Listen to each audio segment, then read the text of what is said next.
ఎప్పుడు ఏదో ఒక పని చేస్తూ ఉంటాడు కదా.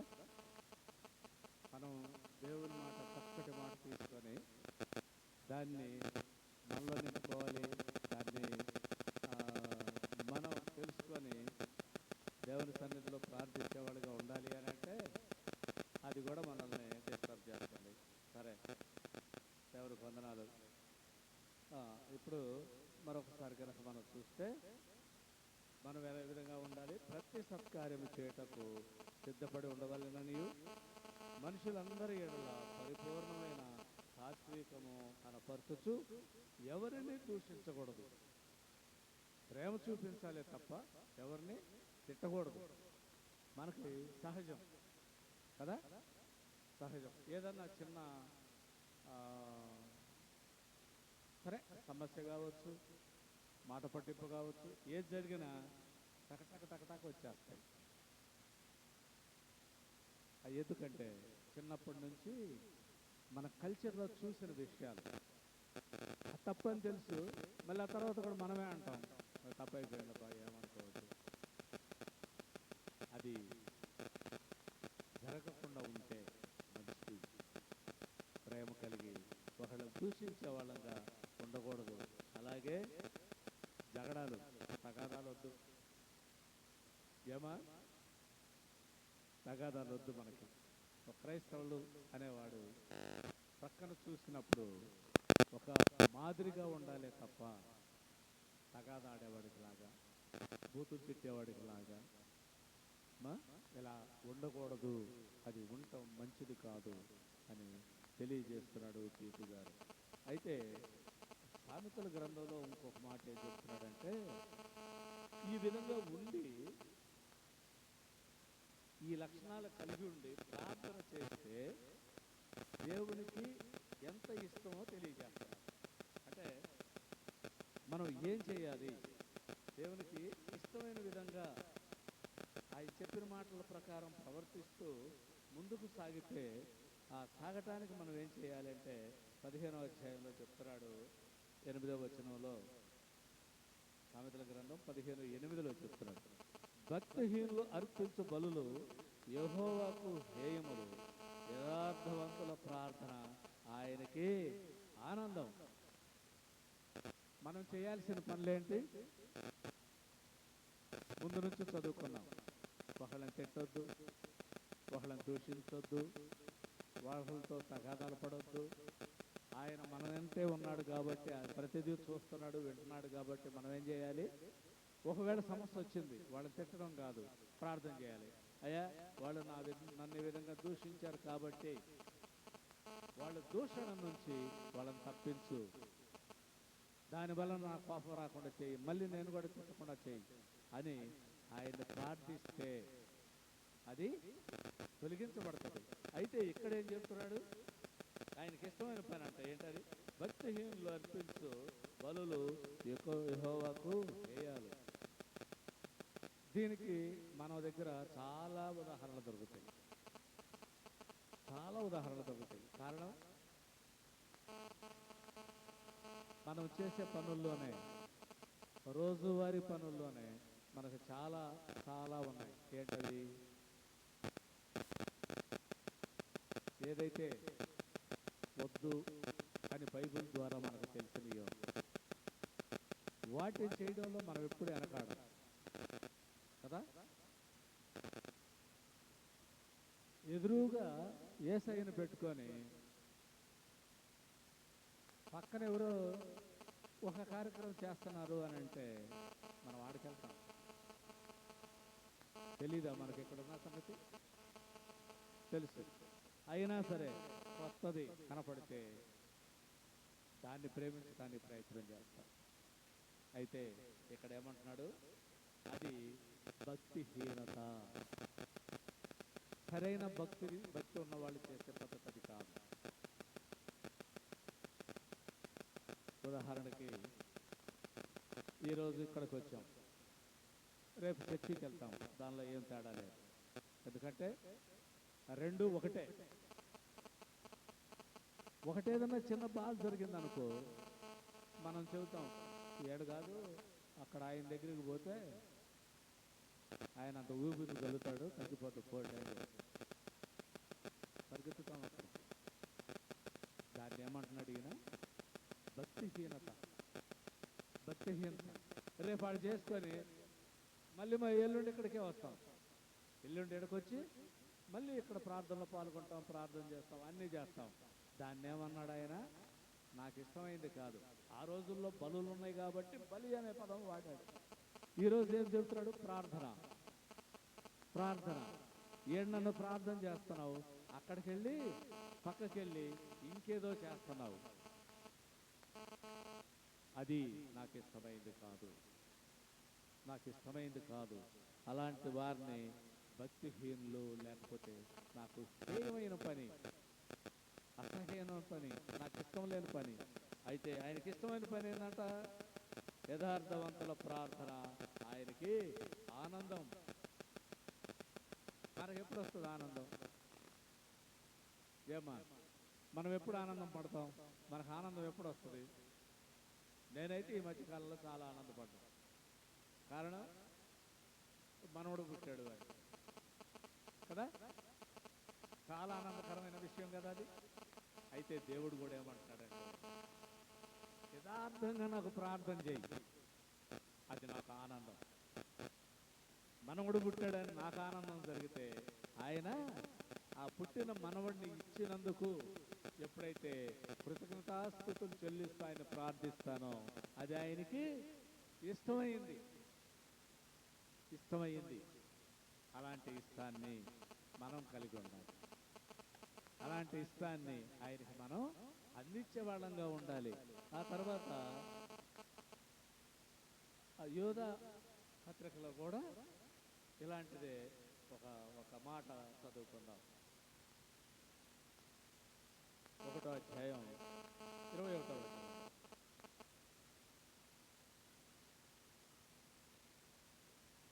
యోధ పత్రిక 1వ అధ్యాయం 21వ వచనం. విశ్వసించు అతి పరిశుద్ధమైన దాని మీద మిమ్మును మీరు కట్టుకొనుచు. చూడండి, విశ్వసించు అతి పరిశుద్ధమైన దాని మీద మిమ్మల్ని మీరు కట్టుకొనుచు. విశ్వాసం మొదటగా పెట్టుకొని ఏం చేయమంటున్నాడు? ఏం చేస్తాము?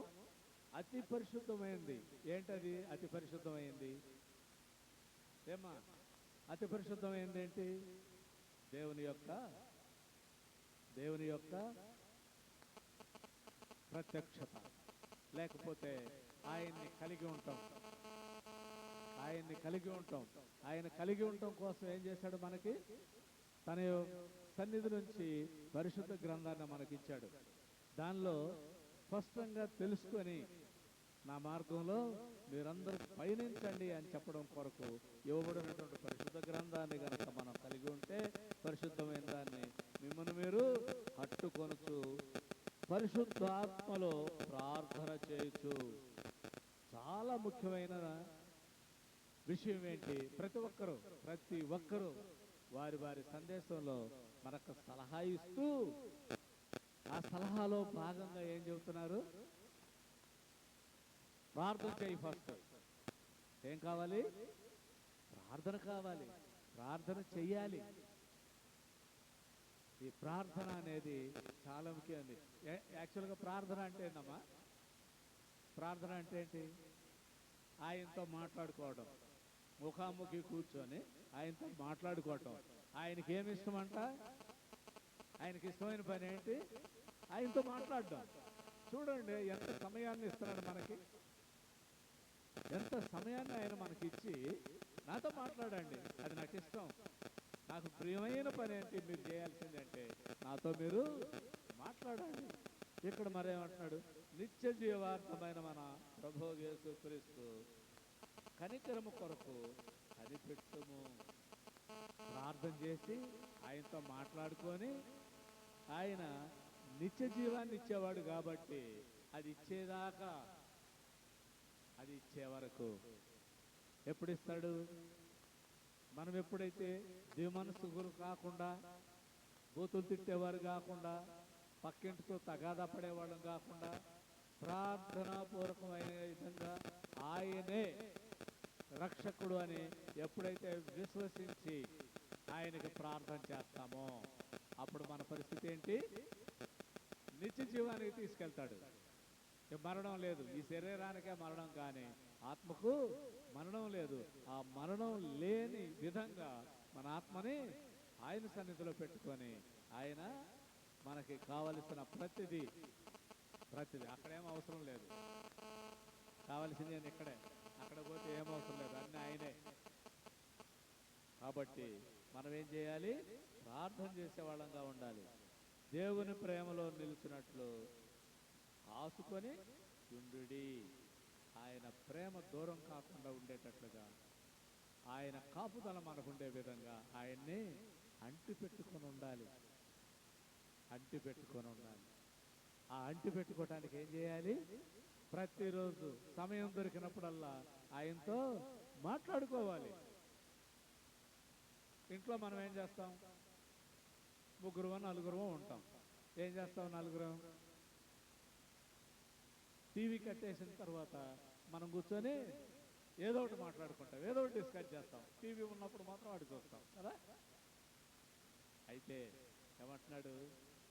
మీకు సమయం దొరికినప్పుడు, మీకు అవకాశం ఉన్నప్పుడల్లా నాతో మీరు మాట్లాడండి. అది నాకు ఆనందం, సంతోషం. ఆ మాట్లాడడం వల్ల మనకేం జరుగుద్ది? ఏం జరుగుతుందమ్మా? మనకి నిత్య జీవం అనే ఆయన సన్నిధి దొరుకుద్ది. ఆయన సన్నిధి మనకు దొరకాలంటే మనం ఏం చేయాలి? ఆయనతో మాట్లాడుకోవాలి. అంటే ప్రతి క్షణం ప్రార్థించే వాళ్ళగా ఉండాలి. సమయం దొరికినప్పుడల్లా ఆయన్ని ప్రార్థిస్తే ఆయన ఆనందంగా ఉంటాడు. నా పిల్లలు నాతో మాట్లాడుతున్నారు, అలిగి పక్కకు పోయి కూర్చోలా,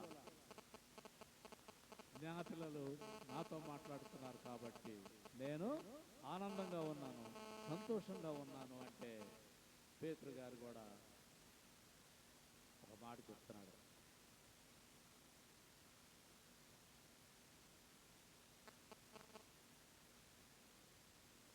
మొదటి పేతురు రాసినటువంటి పత్రికలో 4వ అధ్యాయం 7వ వచనం. అయితే అన్నిటి అంతము సమీపమై ఉన్నది కాగా మీరు స్వస్థ బుద్ధి గలవారై ప్రార్థనలు చేయుటకు మెలకువగా ఉండండి. కాలం సమీపించినది. ఏమా? కాలం సమీపంగా ఉంది. కాబట్టి ఏం చేయాలి? ఈ సమీపంగా ఉన్నటువంటి కాలాన్ని మనం వ్యర్థపరచుకోకుండా ఆయన ముందు నుంచి చెబుతున్నాడు, నాతో మాట్లాడండి, నన్ను మీ సన్నిధి కలిగి ఉండండి, అప్పుడు మీకు నిత్య జీవం దొరుకుతుంది అని అంటే ఇక్కడ ఇంకొక మాట చెప్తాడు. అయితే అన్నిటి అంతము సమీపమై ఉన్నది. అంతం సమీపంలో ఉన్నది. రోజులు దగ్గర పడ్డాయి, కాలం గతించిపోయేటట్లు అవుతుంది. కాబట్టి ఏం చేయాలి? బాగా మీరు స్వస్థ బుద్ధి కలవారై.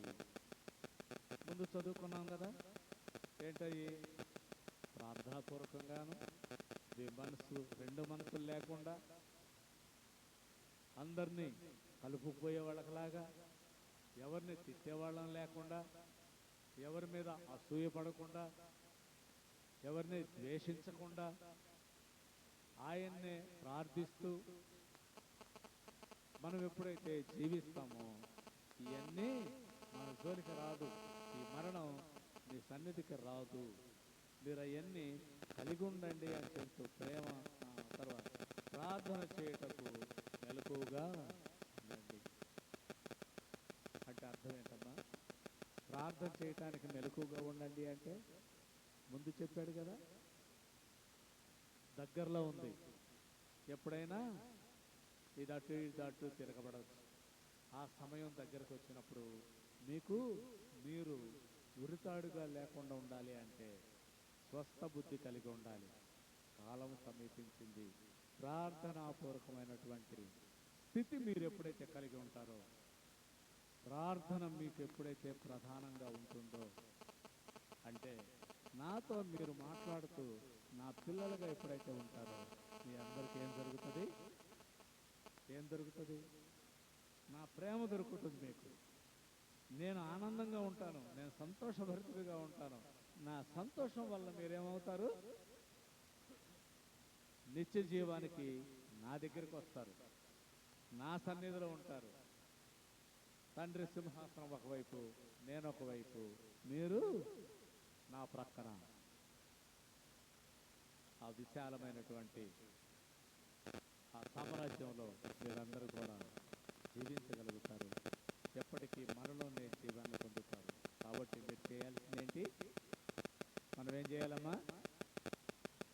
ప్రార్థనాపూర్వకమైన జీవితంతోనూ, ఒకరికి వీళ్ళు ప్రార్థనాపరులనే ఆదర్శంతోనూ, ఎవరిని దూషించే వాళ్ళగా ఉండకుండా ప్రతి ఒక్కరిని ప్రేమించే వాళ్ళంగా ఉంటూ, మనం ఎప్పుడైతే ఆయనకి సన్నిధిగా ఉంటామో, ఆయన ప్రేమించే బిడ్డలుగా మనం ఉంటామో, మనం నిత్య జీవంలో ఉంటాం. అలాంటి నిత్య జీవం ఇవ్వడానికి ప్రభువారు సిద్ధంగా ఉండి మనల్ని ముందుకు నడిపిస్తున్నారు. ఆ నడిపింపు ఎక్కడ కూడా బ్రేక్ పడకుండా, తొట్టుపాటు లేకుండా, అడుగు తప్పటడుగు కాకుండా ఉండే విధంగా మనం మన యొక్క జీవితకాలం అంతా, ఆ రోజు ఏదన్నా రాని, ఏ రోజన్నా రాని, ఆ రోజుకు మనం సిద్ధపాటు కలిగి ఉండే బిడ్డలుగా ఆయన సన్నిధిని ఉండేటట్లుగా మనం ఆయన ప్రార్థిస్తూ, ప్రార్థన ద్వారా మన యొక్క జీవితాలను రక్షకుడు ఆయనే, ఆయన ద్వారానే మనకు సకలము జరుగుతుందని విశ్వాసంతో జీవించినట్లయితే నిత్య జీవం మన సొంతం అవుతుంది. కాబట్టి ప్రతి ఒక్కరం కూడా ఆ యొక్క మార్గంలో నడవాలని ప్రభువారు కోరుతున్నాడు. ఆ ప్రకారం మనం నడిచేటట్లుగా జీవించాలని ఆయన దీవించాడు. ఆ దీవెనలు మనం ఎప్పుడూ పోగొట్టుకోకుండా మనలో నింపుకోవిధంగా జీవించాలని కోరుతూ, ప్రభువారి ఇచ్చినటువంటి ఈ పరిశుద్ధ లేఖన భాగం ద్వారా మనం అందరం ప్రార్థించే బిడ్డలుగా ఉన్నాం. ఒక చిన్న ప్రార్థన చేసుకుందాం. బహోన్నతుడైన మా ప్రభువా, ఈ చక్కటి వాక్యాన్ని మాకు అందించారు. ప్రభువా, మీకు ఆనందం కలిగించే విధంగా మేము ప్రేమతో జీవించేటట్లుగా, నాయన మీ సన్నిధిలో ఉండేటట్లు, నిత్య జీవం పొందినట్లు, మేము ఎల్లకాలం ఎప్పటికీ నిద్రపోయే వాళ్ళంతా ఉండకుండా మిమ్మల్ని ప్రార్థించే బిడ్డలుగా ఉండేటట్లుగా, మాకు మత్తు రాని విధమైనటువంటి, ఈ లోక సంబంధమైనటువంటి ఎలాంటి మత్తు మాలిన్యం మాకు అంటకుండా మీ యొక్క రక్షణ కవచాన్ని మాకు ఏర్పాటు చేయమని ప్రభు పేరట వేడుకుంటూ ప్రార్థిస్తున్నాం తండ్రి. ఆమేన్. ఇప్పుడు మన యొక్క కానుకలను దేవునికి సమర్పించుకుందాం. లేటుగా వచ్చిన వాళ్ళు ఇప్పుడు పాట పాడతారు. పాట పాడుతూ ఉండగా మన యొక్క కానుకలను సమర్పిస్తాం.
ఇప్పుడు సహోదరి అనిత చిన్న సాక్ష్యం చెప్పాలని ఆశపడుతూ ఉండగా ముందుకు రమ్మని.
ఆయన కృపలేంది మనం ఏం చేయలేము. ఇది వాస్తవం.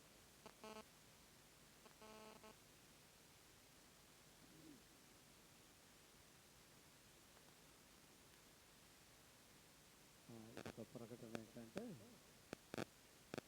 నా అమ్మ విజయ్ కుమార్ అనితల పెళ్లి రోజు పురస్కరించుకొని మన ఆశ్రమానికి పలహారాన్ని తీసుకొచ్చారు. దేవునికి పలహారాన్ని సమర్పించినందుకు ఆ యొక్క కుటుంబాన్ని, ఆ జంటను దేవుడు సంపూర్ణంగా ఆశీర్వదించి దీవించాలని కోరుకుంటున్నాను. తర్వాత ఇంకేమన్నా ప్రకటనలు లేదు కదా? ఇంకే ప్రకటనలు లేనట్లయితే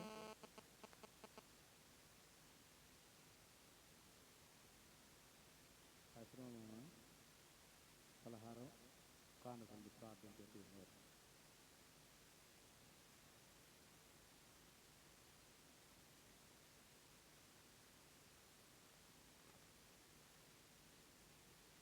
నామ విజయ్ కుమార్ అనిత వాళ్ళ పెళ్లి రోజు, అలాగే మన కానుకలు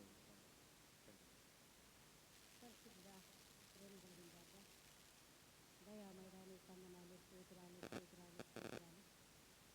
గడిచిన ఉపవాస దినం ఉంటున్నామా? ఏ ఉపవాస దినం బట్టి మమ్మల్ని సజ్జలకు వేసి గొప్ప దేవుడానికి స్తోత్రాలు. సహనము కలిగి మేము ప్రార్థిస్తాం. స్తోత్రాలు గొప్ప దేవుడానికి స్తోత్రాలు. ప్రభావిస్తున్నారు అనితా ప్రభావ వివాహం 9 సంవత్సరాలు గడిచి 10వ సంవత్సరంలో ప్రవేశించబోతుండగా నాయన వారిని దీవించి నాయన ఉడిగిడికులకు నా తండ్రి తన భర్త విషయంలో నా తండ్రి అనేక సార్లు నా తండ్రి మరణము చేయవలసినట్టుగా నాయన ప్రభ ఎన్నోసార్లు ప్రభ వివాహము కాకముందు వివాహం ఎన్నోసార్లు నా తండ్రి నాయన ఎన్నో ఆపద నుంచి కాపాడి జీవించి ఇంతవరకు నాయన క్షేమంగా ఉంటుండేవా నీ స్తోత్రములు.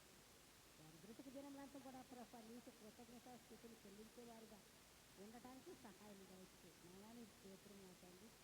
ఒకరెడలో ఒకరి ప్రేమ అన్యాన్ని సహవాసంగా ఇచ్చి నాయన నీ సహవాసము నీ ప్రార్థన ఉంటే నా తండ్రి ప్రభ ఏదైనా కూడా ప్రభ అది తీర్చిదిద్దుతుంది కాబట్టి నాయన నీ ప్రేమ దయచే ప్రభ వారు నా తల్లి నీ స్థితించిన బిడ్డగా దయచే ఆ బిడ్డలను కూడా నా తల్లి నడవలసిన త్రోవలో నడపడానికి సహాయంగా ఇచ్చి వారిని పెంచడానికి కూడా నువ్వే సహాయంగా ఇచ్చే నాయన స్తోత్రాలయ ఆ కుటుంబాన్ని పట్టుదాటలు కంచి దయచే ప్రభ నీ స్తోత్రాలు. కానుకలు ఇచ్చిన ప్రతి ఒక్క బిడ్డను జీవించాలి నాయన యువకులుగా ఆరోగ్యులుగా నిరంతరంగా ఫలించినట్టుగా వేద విధవరాలు నా తండ్రి 2 కాసులు వేస్తుంది నాయన. ధనవంతులు ఎంతో పని వేస్తున్నారు కానీ ఆ విధవరాలు వేసిన కానుకలు నువ్వు జీవించావు కనుక నాయన ఏసయ్య అలాగే నువ్వు ఇచ్చిన కానుకలు కూడా మీరు జీవించి ఆస్వాదించమని అలుపురాలు ప్రార్థన పాల్గొనక నీ పాదములు నా ప్రార్థన జ్ఞాపకం చేసుకోమని మా రక్షకుడైన యేసయ్య నా అడిగి ఈ వేడుకను ప్రార్థిస్తున్నాం తండ్రి. ఆమేన్. తండ్రి, కుమార, పరిశుద్ధాత్మలకి ఏకదేవుడు సదాకాలం విజయ్ కుమార్, అనిత వారికి ఇచ్చినటువంటి సంతానాన్ని, ఆ కుటుంబాన్ని దీవించి ఆశీర్వదించనుగాక. ఆమేన్. ఇప్పుడు ముగింపు ప్రార్థన చేసుకుందాం.